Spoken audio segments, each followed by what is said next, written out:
When I was a tiny little girl, that's when the abuse started with my father. It started with molestation, with touching, and then he started raping me. That started when I was about 3.5.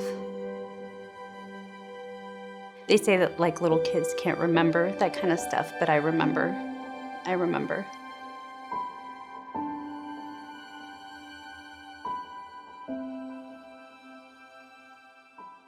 When I came home, I was hurting. I kept complaining to my mom, and she asked me what was wrong, and I showed her, and she saw the bruising. We called the police. There was a big court case, and he ended up going to prison.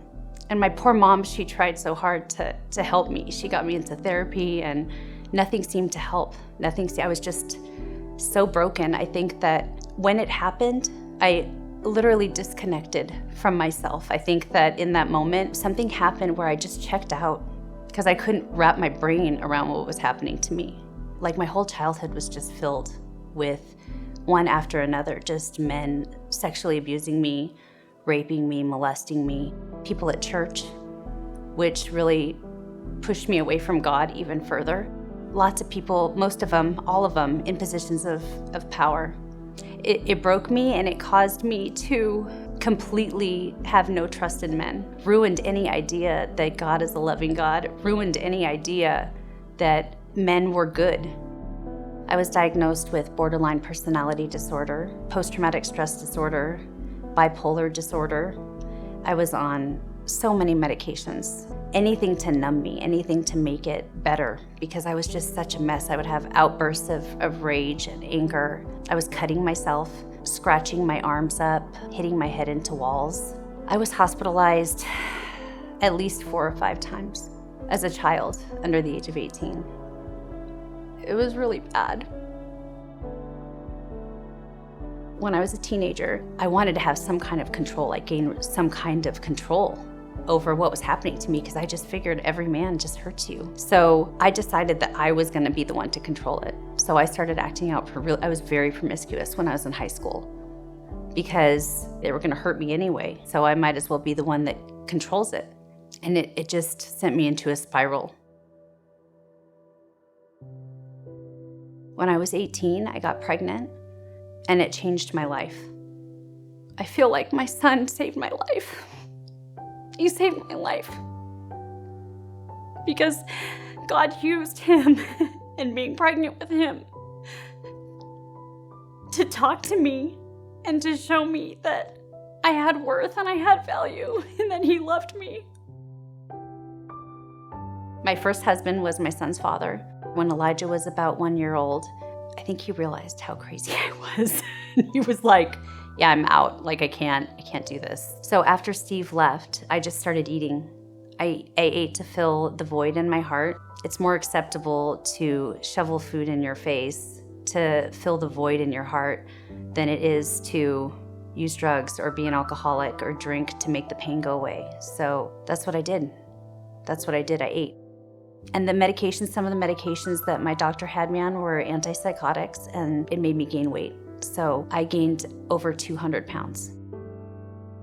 I was still learning about who God was at that time. And I didn't understand, and I didn't believe. I didn't believe that it was real. So I really couldn't wrap my brain around it. I was still trying to work out my salvation. So I didn't really understand the love that he had for me yet, and I didn't accept it. But I was on my way.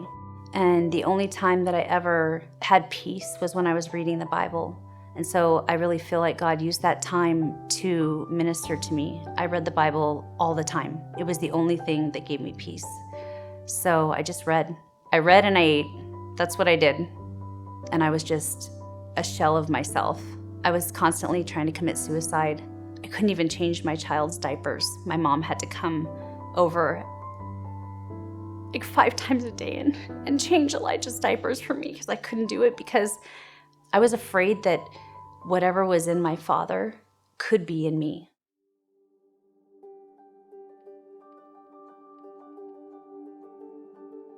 So several years went by. I was driving, I was on Highway 101, and I was just praying and I said, Lord, I don't want to be on these medications. Why am I so messed up? Why am I mentally ill?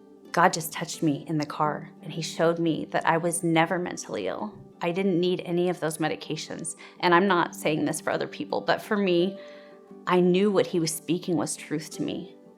And I knew that he was talking to my heart. He was telling me that I wasn't who the world said I was. And so he just delivered me right there in the car while I was driving on the freeway.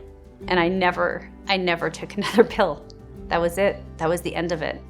Now that I wasn't on them anymore, I was faced with the consequences of what I had done to myself. I weighed 320 pounds, and I didn't know what to do. And so then came another season of me crying out to God and asking him to please help me. And I prayed and I asked him, I said, Lord, please change how I see food. Help me not to use it to fill the void in my heart. Help me to use you to fill the void in my heart. And he did. He was faithful.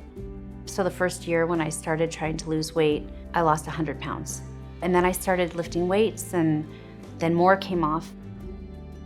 I got down to 120 pounds.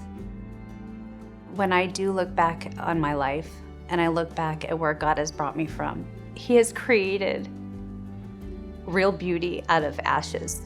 He healed my mind, he healed my will, he healed my emotions, he healed my relationship with men.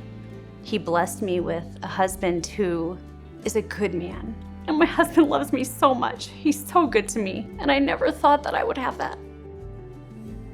Since the day that I met Jesus, he has continued to redeem me little by little. And it might not have always been in my timing, but he's been faithful.